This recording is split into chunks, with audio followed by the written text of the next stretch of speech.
రాష్ట్రంలో గిగ్ వర్కర్ల సంక్షేమంపై ప్రభుత్వం ఫోకస్ పెట్టింది. గత ఎన్నికల ప్రచారంలో కాంగ్రెస్ గిగ్ కార్మికుల సమస్యలను స్వయంగా విని వారికి సామాజిక భద్రత, సంక్షేమ పథకాలు అందించేందుకు హామీ ఇచ్చింది. ఇప్పుడు ఆ హామీలను అమలు చేసే దిశగా రాష్ట్ర ప్రభుత్వం చర్యలు చేపడుతోంది. 4 లక్షలకు పైగా గిగ్ వర్కర్ల హక్కులను కాపాడడానికి, వారికి సహాయకారిగా ఉండేందుకు కొత్త చట్టం తీసుకురాబోతోంది.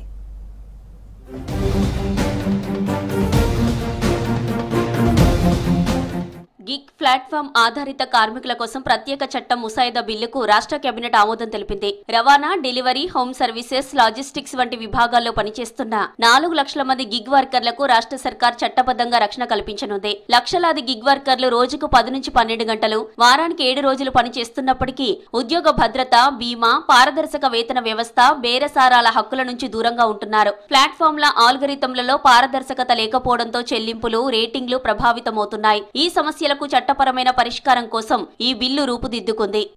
ఈ గిగ్ మరియు ప్లాట్ఫామ్ వర్కర్స్లో ఎవరెవరు వస్తారు అంటే ఓలా, ఊబర్, క్యాబ్ డ్రైవర్లు, దాంతోపాటు స్విగ్గీ, జొమాటో, అమెజాన్, ఫ్లిప్కార్ట్ ఇతర ఏదైతే యాప్ ఆధారితంగా పనిచేస్తారో గిగ్ మరియు ప్లాట్ఫామ్ వర్కర్లు అనడం జరుగుతుంది.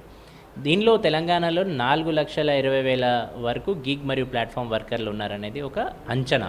ఈ చట్టం ద్వారా రిజిస్ట్రేషన్ ఎప్పుడైతే అవుతుందో అటు కంపెనీలు కూడా డేటా అంతా రాష్ట్ర ప్రభుత్వానికి పొందుపరుస్తారు. రాజస్థాన్, కర్ణాటక, జార్ఖండ్, బీహార్ తర్వాత ప్రభుత్వం ముసాయిదా బిల్లును తీసుకురానుంది. ఈ బిల్లుతో గిగ్ కార్మికులకు మొదటిసారిగా చట్టపరమైన గుర్తింపు లభిస్తుంది. ప్రత్యేక ఐడితో రాష్ట్ర పథకాలు, సంక్షేమ రక్షణకు అర్హత కలుగుతుంది. గిగ్ వర్కర్ల సంక్షేమం కోసం 20 మంది సభ్యుల బోర్డును ఏర్పాటు చేయనున్నారు. ఇందులో ప్రభుత్వం, ప్లాట్ఫామ్ కంపెనీలు, కార్మిక సంఘాలు, పౌర సమాజం, టెక్నికల్ నిపుణులు ఉంటారు. బోర్డుకు కార్మిక శాఖ మంత్రి అధ్యక్షత వహిస్తారు. రాజస్థాన్, రెండోది కర్ణాటక, మూడోదేమో జార్ఖండ్, నాలుగోదేమో బీహార్, ఇప్పుడు తెలంగాణ 5వ రాష్ట్రం. ఈ 5 రాష్ట్రాలలో కూడా ఏదైతే చట్టాలు తీసుకొచ్చినది ఇది సోషల్ సెక్యూరిటీకి మాత్రమే. కానీ ఇప్పుడు ఈ చట్టం అవకాశం కలిగించింది డేటా ట్రాన్స్పరెన్సీ, గ్రీవెన్స్ మెకానిజం.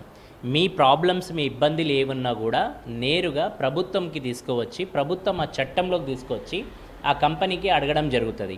7 రోజుల్లో వాళ్ళకి తగిన ఇన్ఫర్మేషన్ అది అందించకపోతే ప్రభుత్వం అనేది దానికి ఈ చట్టంలో తీసుకురావడం జరిగింది.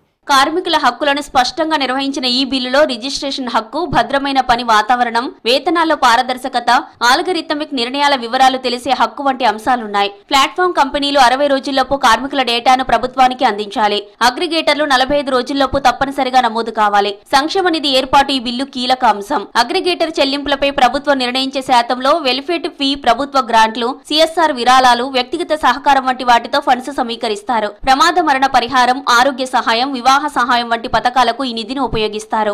ఇందులో చాలా మంచి డిఫరెంట్ బోర్డు ఎందుకు అంటున్నాను అంటే ఇక్కడ ట్రైపార్టెడ్ వెల్ఫేర్ బోర్డు ఉంది. ఇక్కడ యూనియన్ కూర్చుంటుంది, అగ్రిగేటర్ కంపెనీస్ కూర్చుంటుంది, అలాగే ప్రభుత్వం కూర్చుంటుంది. అంటే ఈ ట్రైపార్టెడ్లో తీసుకున్న నిర్ణయాలు ఏవైతే ఉంటాయో ట్రాన్స్పరెన్సీగా ఉంటాయి. కాబట్టి ఎప్పుడు కూడా ఏకపక్షంగా కాకుండా ఇరు పక్షాల నుంచి వాళ్ళ ప్రాబ్లమ్స్కి సొల్యూషన్ దొరకదాని కోసం ఈ ట్రైపార్టెడ్ బోర్డు చాలా మంచి పని చేస్తుంది అనేది.